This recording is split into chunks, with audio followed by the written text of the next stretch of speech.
Did you notice anything strange about the very beginning of this story? It seemed to be, if you're talking about like the regeneration from 4th into 5th, like that, you talking? Or like nope.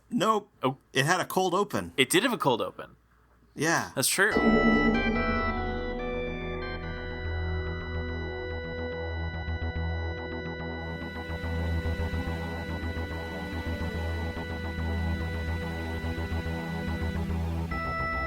I'm Tom Dickinson. And I'm Louis Midas. And this is the Cloister Room, a podcast about Doctor Who and other things.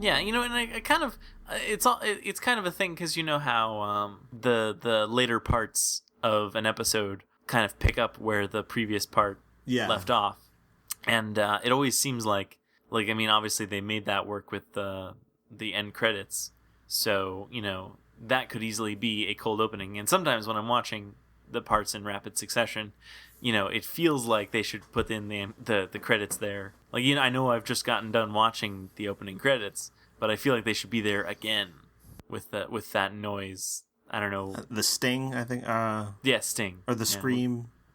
I don't know. But yeah, I don't really understand why they didn't just do cold openings all the time, because I feel like it does make more sense. Yeah. But that they didn't. Yeah, because, you know, that would make more sense because, you know, I imagine it would be also easier to edit because if you're ending with that sting, you might as well just basically copy and paste it. And not that they had computers at that time. Well, they had computers, but they were different. They didn't have, you know, keyboard shortcuts. But anyway, the point is, you know, you could do basically just that same thing. You just open with the last few minutes of the previous episode, have it play the sting, and instead of having the closing credits, have it go into the opening credits, you know, and then after the opening credits would be all new stuff, and they wouldn't have to edit anything. Now, don't ask me to back this assertion up with specific examples, okay. But I believe there are instances in the classic series. It's usually the same footage, but sometimes they reshoot it. Oh, yeah. I think the only specific one I can come up with at the moment is the end of Part 1 and beginning of Part 2 of the William Hartnell story, The Censorites. Okay. I don't know why that particular example comes to mind, but none others do. Okay. That's the one. Nah. So when you say they refilm it, like, they do it from, like, a different angle, or... It's different shots, sometimes different line reads, sometimes you'll even, like, see different things. That's interesting. And I almost feel like that would be disorienting. Not as originally broadcast, because you wouldn't have seen the previous one since a week ago. Yeah, all right, that's fair. So it's only a problem of our modern times that we live in. These troubled times. Precisely. This was not... Which we're forced to be disoriented, not deoriented, disoriented. By cliffhanger recaps being different. Yes. Why is it different? Such a tragedy. Such a tragedy that we have to struggle through this. And then, of course, even back in the day, some repeats would be like omnibus editions without even the credits, just as a movie. Ah, that's interesting. I know that was done on some PBS stations. Ah, interesting. I do have to say that itself was a thing, or not that it's that thing, but like when we were watching the Five Doctors, that was something that was disorienting because it was one big long episode basically, and I was like, well, when are we gonna get to part 2? And it just never came. Never. But that was weird. So I imagine that would be what it was like. It would probably be just like that. Probably. Actually, why didn't they do that for the DVDs? Like, you know, if they were going to do big omnibus Why things. didn't they do that for the DVD? Yeah. Like, you mean give you the option? Yeah, like, you know, so that you don't have to watch the credits. I mean, like, I like watching the credits, but, you know. Yeah, I prefer to watch it as originally broadcast, personally. Yeah. Insofar as that's possible, I know. With 106 episodes, it isn't. Right. But I think there's at least one that that does have that option. I think... Oh, really? I want to say it's The Curse of Fenric, which is a Seventh Doctor story. I want to say there's an extended omnibus edition in addition to the as-broadcast episodes. If I were actually truly given the option, I probably would watch it as originally broadcast, just because I'm pretty sure that if I watched it as an omnibus, I would just constantly be thinking to myself, "Ooh, is this where the sting was? Is this where they broke into the next episode?" So it's probably just better that I don't have that option. I can't trust myself with that. Yeah, probably. How did you feel about Castrovalva? I was kind of meh on it, to be honest. Oh, really? Yeah. I actually liked it a lot. Oh, really? Yeah. Huh. Yeah. How about that? Well then. Yeah, I know. The thing about Castrovalva, one of the things that it did is it actually did one of the things that I was complaining about last week. Because last week you mentioned you didn't like the Regeneration stories where the Doctor is out of commission for a big chunk of it. Yes. And so that very thing happened. And you didn't like it? Nope, I did not like that. See, I was hoping you might come to have a crisis of conscience or something. Where you'd see it in this story and you'd like it and you'd be like, maybe I do like it after all, or something like that. But no, that was rather presumptuous of me.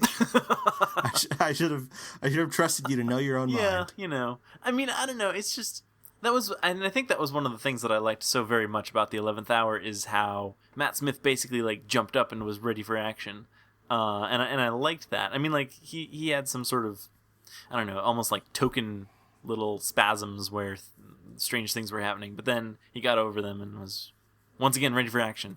And you know, I liked that kind of method. And I don't know, and just I wasn't wild about Fifth Doctor kind of not being himself. So no, I'm still not a fan. Well, I feel like the amount of time that he spends actually like lying down and sleeping and stuff like that's actually pretty minimal. I suppose. He is pretty active in the story, even though his personality keeps fluctuating wildly. Right. And I kind of did appreciate those kind of callbacks to like previous Doctors, because I think that's almost kind of important, I think, especially when you're just getting off of Tom Baker, who was the Doctor for 7 years. Mm-hmm. So, you know, I think they kind of need to take a step back and, you know, remind everyone, hey, this is still the Doctor. He has all these memories, past Doctor things. Yeah, it's also kind of a reminder that, hey, Tom Baker was not the only other Doctor. Right.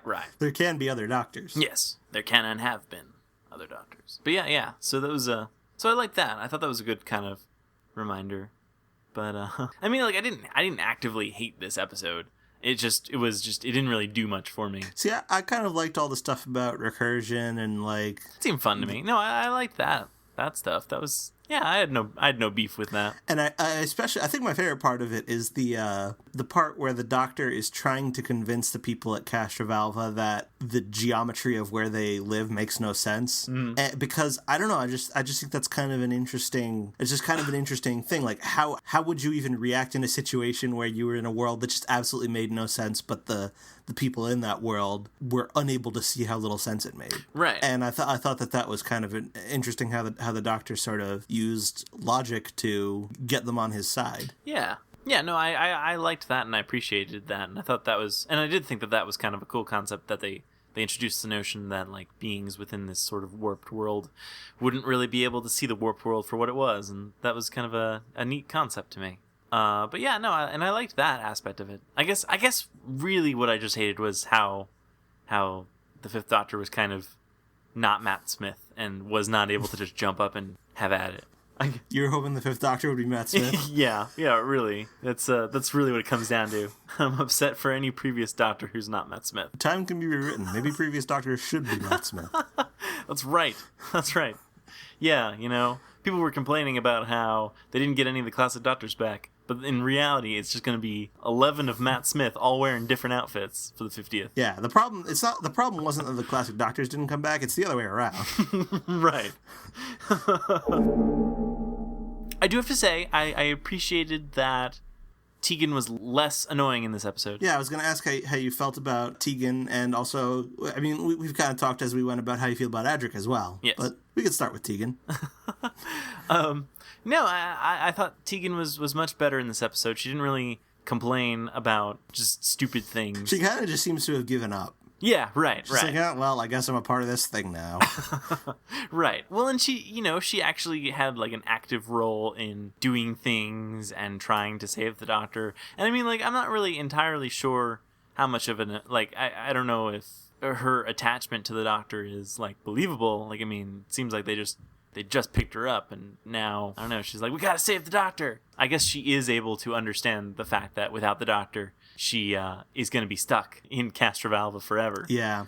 Or wherever forever. Yeah, and well, the Doctor also kind of puts her in charge. Yeah. Like, he gives them their assignments. I like that scene, actually. He says, like, Tegan, you're going to be the coordinator, I guess. And Nyssa, you're good at biology. And then I like how he says, and Adric, well, he has a badge for mathematical excellence.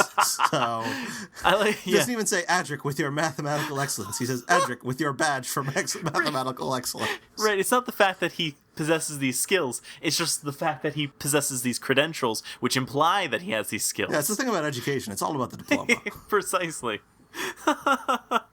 Yeah. Yeah, and I love how that badge for mathematical excellence kept coming up, and that was like the thing that made the Doctor remember that Adric existed as a person. It's as though that's his defining trait.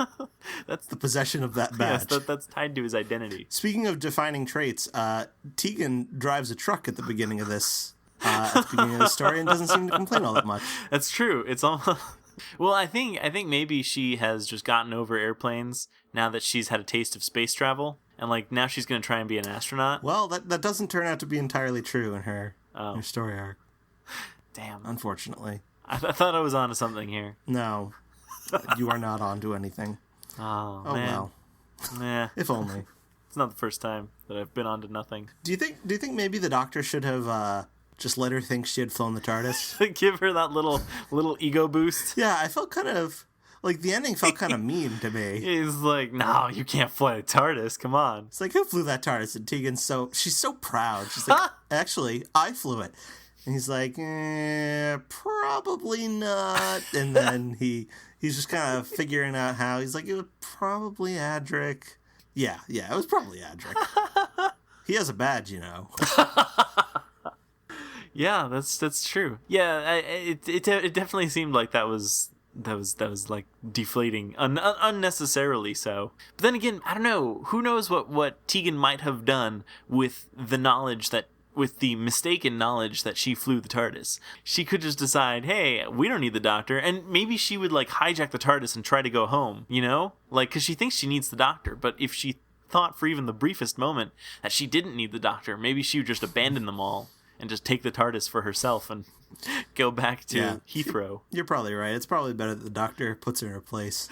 No, you can't. Or, actually, this was kind of squandered, though, because, I mean, this could have been, like, a source of dramatic tension or something. Like, you know, the Doctor could have, like, let her believe it, and then, like, at a crucial moment when they were, like, having, like, a really big argument, yeah, well, I flew the TARDIS, and then he'd be like, no, you didn't.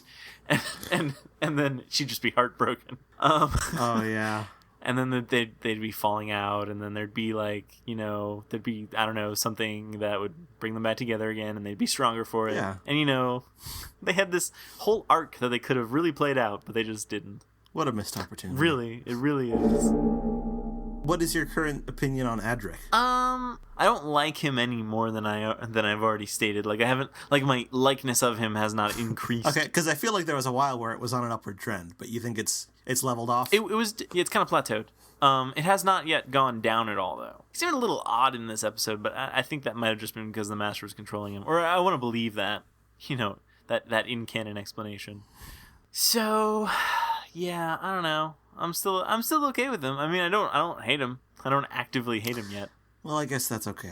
I guess that's fine. Yeah. He wasn't particularly useful in this story. No, he just got suspended up in this weird web where he was forced to perform calculations, do what he does best. Yes. He got to strut his stuff, so to speak. Yeah. You know, one of the things that I found a little strange, though, not specifically about Adric, although Adric was probably the biggest example that I could find. Everyone involved in the TARDIS seems to know a whole heck of a lot about regeneration. For something that I don't think any of them have ever seen before, you know, I imagine before they met the Doctor, and even, you know, after they met the Doctor, I don't really know when he found the time to tell all of them about how regeneration worked. Because it seems like Adric in particular knows a lot about it. Like when they're being led away by the police or whatever official authority captured them.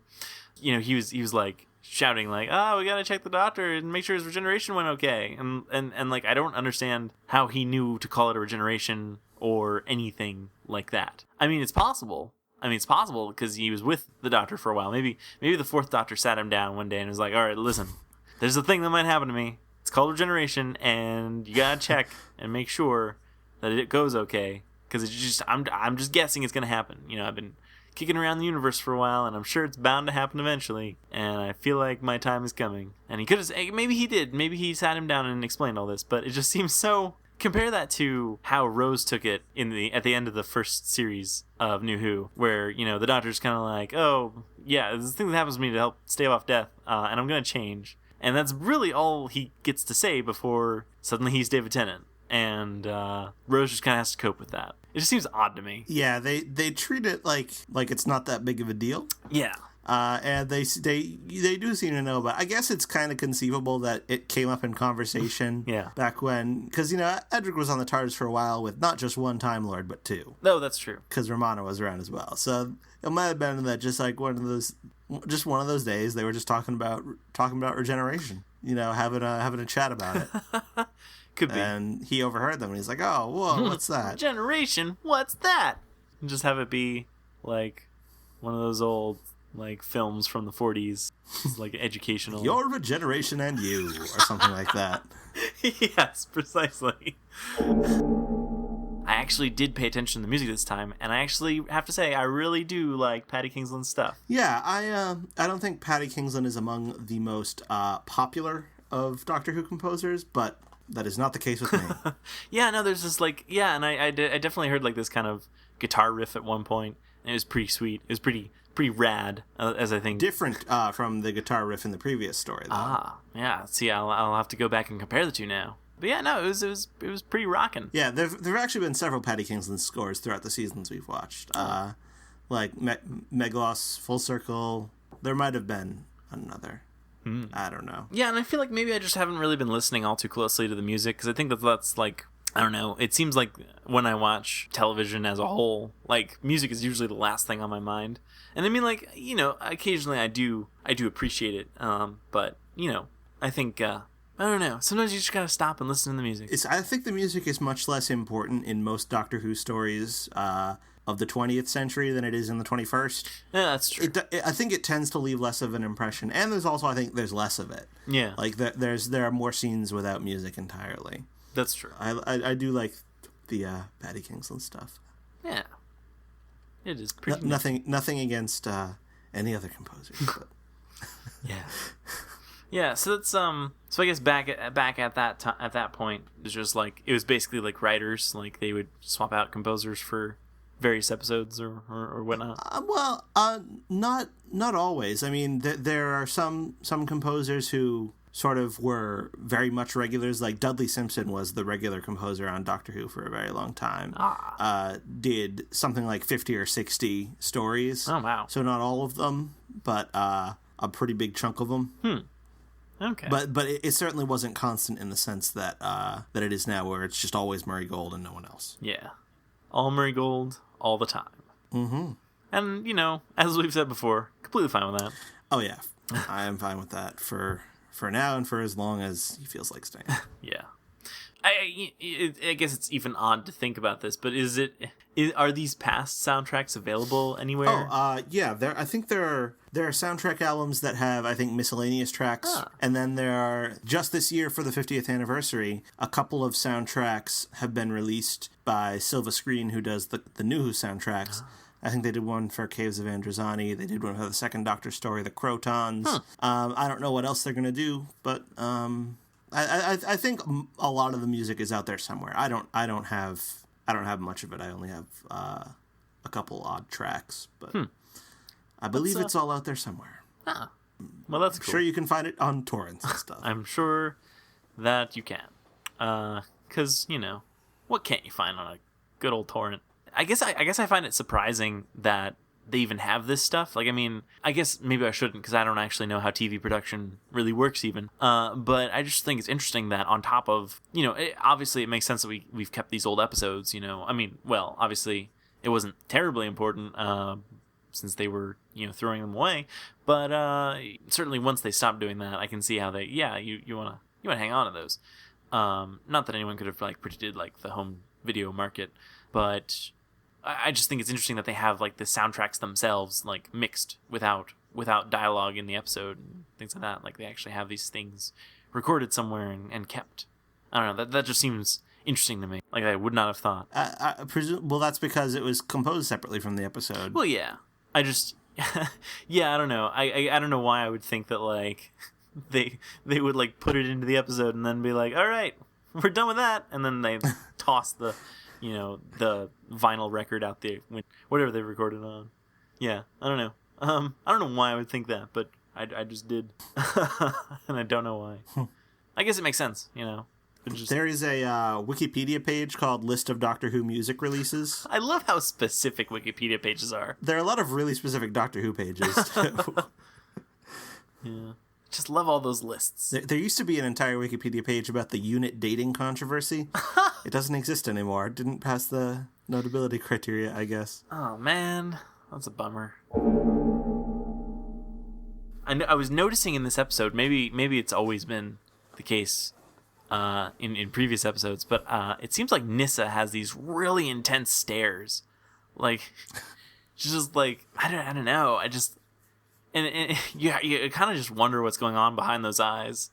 Well, presumably some kind of like horror and dread at just losing everyone she ever knew. Right, I'm sure that definitely plays a part of it. And if that was like a conscious choice on the actress whose name I forget, Sarah Sutton, yes.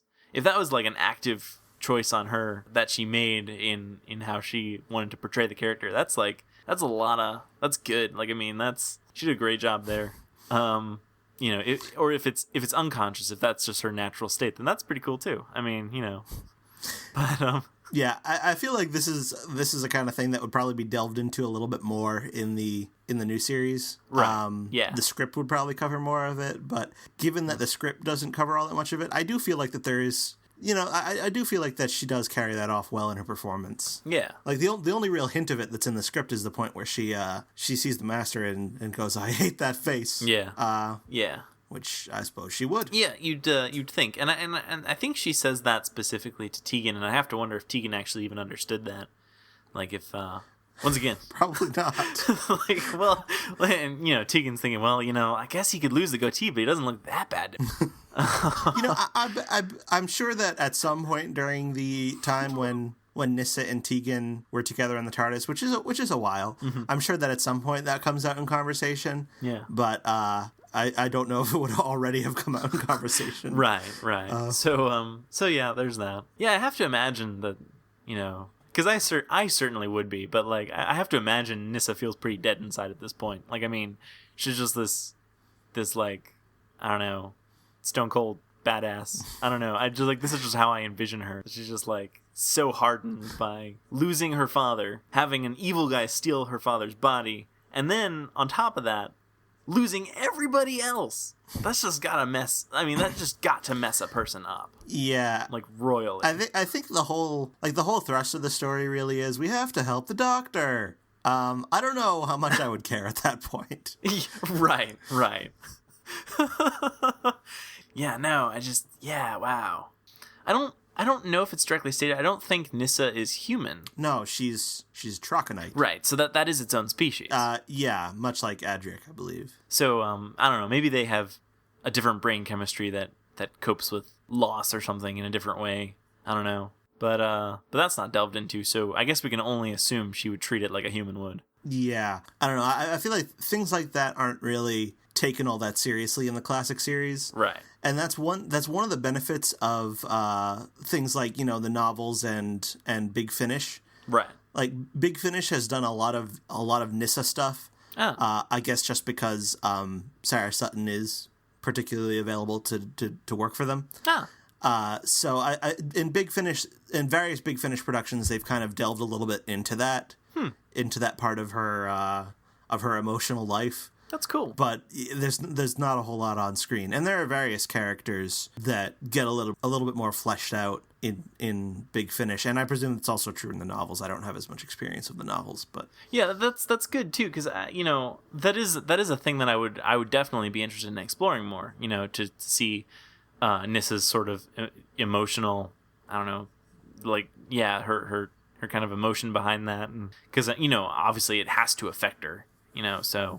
Seeing that would be kind of nifty. And then later on, Adric dies too. Yeah, that's true. If that isn't bad enough. People close to Nyssa just tend to die. Much like the Doctor. Maybe they share that. Maybe they bond over that. Maybe. Although it's actually more that just people around the Doctor die, and Nyssa happens to be around the Doctor, and so the things she cares about also die. Yeah, it's all the Doctor's fault. It is. Once again, the Doctor is truly blood-soaked. The Great Intelligence was right. All along. I guess. I wonder if the Great Intelligence ever knew about Nyssa. Probably. He probably like, I don't know. Well, he seemed to know a lot about what the Doctor had been up to. That's true. So presumably he did some reading and found out about all his companions. I believe that. Maybe he went to the library. Oh yeah, there you go. Although maybe we don't know whether he went there before or after the Doctor removed every mention of himself. That's true. How did the Doctor get to the library? Because the whole Vashta Nerada. I don't know. Because obviously he couldn't have done that before the Vashta Nerada got or hatched there, because the Vashta Nerada were able to look him up. Right, huh? I wonder if that's a loophole. I don't really like the Anthony Ainley version of the Master that much anymore. Oh really? Yeah, So there was a point where you did? Well, this is, I think early on in my Doctor Who fandom, a box set came out called the New Beginnings box set, which was The Keeper of Traken, Logopolis, and Castrovalva. And that was one of my earliest DVD purchases. And I think it might have been the first thing I saw other than the TV movie that involved the Master. So the only Masters I had to choose from were Eric Roberts, Anthony Ainley, and that was it, because this was before. This is even before the John Sim Master. So going in this, and I thought, oh, this Master guy is pretty cool.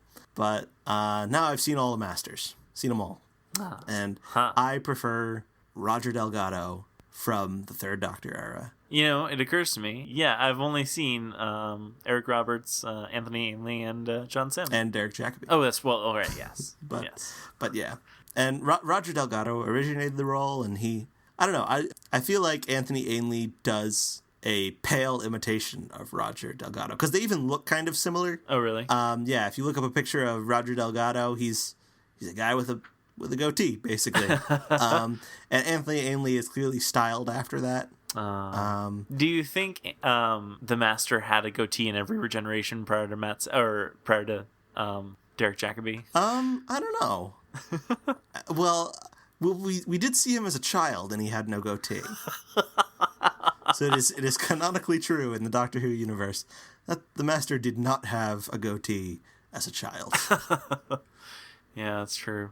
We don't know what arrangement his hair follicles might have been on that prepubescent chin, though. Maybe the second he hit Time Lord puberty, whatever that is, a goatee shot out of his chin, and nothing else, because that's the only place where hair follicles chose to gather.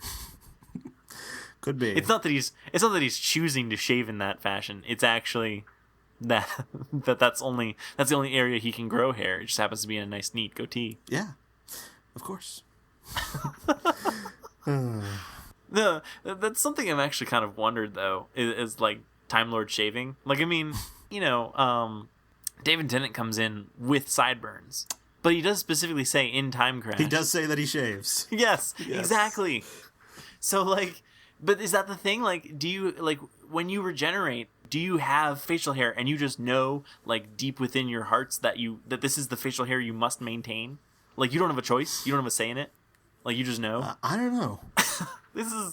I don't know. I think this is a question that needs to be answered. It could simply be that when you regenerate, I mean, obviously your hair is styled in a particular way as well. That's true. So it could just be that your facial hair and your top of head hair and all that stuff is styled in such a way as your personality would have styled it had that personality existed prior to that moment. So there's no free will. And your personality can change over time. Right. Yeah, there you go. That makes sense. Also, John Pertwee has a tattoo that's visible in Spearhead from Space. Really? Yeah, so it could simply be the same thing with the tattoo. That's the tattoo that he would have gotten. As opposed to the Corsair, who gets a tattoo during each regeneration. It seems to go away. Right. Yeah. Huh. There you go. So overall, Castrovalva, I liked it more than you did. Yes, I think it's safe to say. Yeah, I mean, like, I didn't, like, hate it. I'm just kind of meh about it. About this first Fifth Doctor outing. Although, I kind of liked... I mean, I liked what I saw of the Fifth Doctor. I think, like, I have to wonder, though, if I would have... if I had been... Like, let's say I was somehow alive when I was alive and able to watch television when the Fourth Doctor was the Doctor, the current Doctor, and, like, I was watching as he regenerated into Peter Davison, and I have to wonder if I would like it. I don't know. I think Peter Davison might be a little bit. He's less obviously alien than Tom Baker. Right. One might even say he's a little bit boring compared to Tom Baker. He seems to have both less gravity and less, eccentricity. Yeah. But that doesn't by any means mean he's bad. He's just not Tom Baker, which is fine. Yeah. Not everyone can be. No, I should think not. But oh, what a world that would be. Oh, what a world. Yes. But yeah, no. So, I think if that scenario had indeed been happening, I think I would have probably needed more time with Peter Davison before I made a conclusion about whether or not I liked him. And you have time because he stays for a few seasons. Yeah, there you go. So that's in that scenario. You have time until he's replaced with Colin Baker. Yes. Shall I randomly select the story we will be discussing next? I think you shall. All right. I am randomizing. And the story is... The War Machines. The War Machines. Yes, this is a William Hartnell story. Ooh, awesome. This is a William Hartnell story which features the departure of a companion and the introduction of two new companions. Ooh, I like the sound of this already. Yeah. You know what? I'm not going to say anything more, actually. I've already said too much. Okay. It is available on digital versatile disc if that's how you choose to watch it. It is in glorious black and white. As God intended. And every episode exists, I think. I mean, I've watched them. Unless you've somehow watched things that don't exist. Yeah, I should get in touch with yeah, with the BFI or something. Yeah, you need to get on that. Episode 3 is missing a visual brief bit of dialogue with Crimpton talking. So yeah, episodes 3 and 4 are both missing a tiny amount of footage, but I think we're going to be fine. Yeah. How does that work? Like, how do you have most of an episode? I don't know. There's a special feature on the DVD explaining it. Oh, well. There's a 9-minute documentary. Ho-ho. That makes the DVD worthwhile. Oh, yes. So, yeah, this is good, because it's been a while since I've seen any William Hartnell, barring that very short clip in The Five Doctors. So, this is good. I am excited.